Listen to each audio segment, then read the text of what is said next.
Donald Trump just had one of the busiest days of his life. In the morning, he flew from Washington to Israel, where he then immediately addressed their parliament and was called the greatest friend that the state of Israel has ever had in the White House. He was then interrupted by an MP who was shouting about Gaza genocide, but then was quickly rushed out of the room. That was very efficient.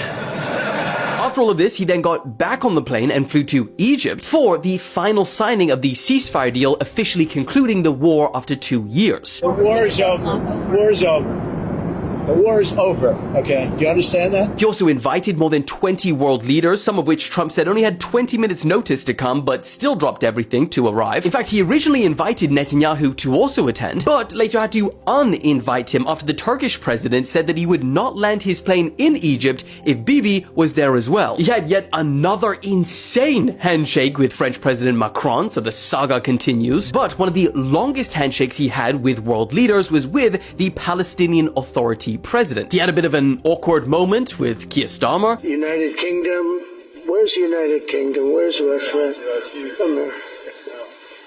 Is everything going good? Very good. That's very nice of you here.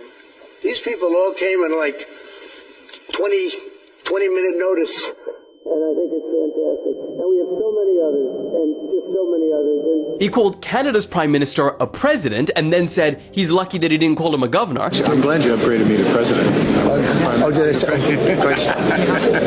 It's good. I started. He called Italy's Prime Minister beautiful. She's a beautiful young woman. Where is she? There she is. You don't mind being called beautiful, right? Because you are.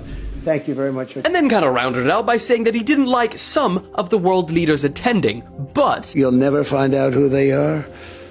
Well, maybe you will, come to think of it. now after the deal was officially signed, even some of Trump's political opponents gave him credit, including Biden, Bill Clinton, and even shockingly, Hillary. Egypt awarded Trump with the Order of the Nile, which is the country's highest state honor. Jimmy Carter was the only other US president to receive it. Time magazine praised Trump, calling him a hero, and Trump responded by saying it was a great article, but they used the worst picture of all time. Trump concluded by saying that there is not going to be World War III and suggested that there will be peace in the Middle East. So the big question is, do you believe him, or is this situation still far from over?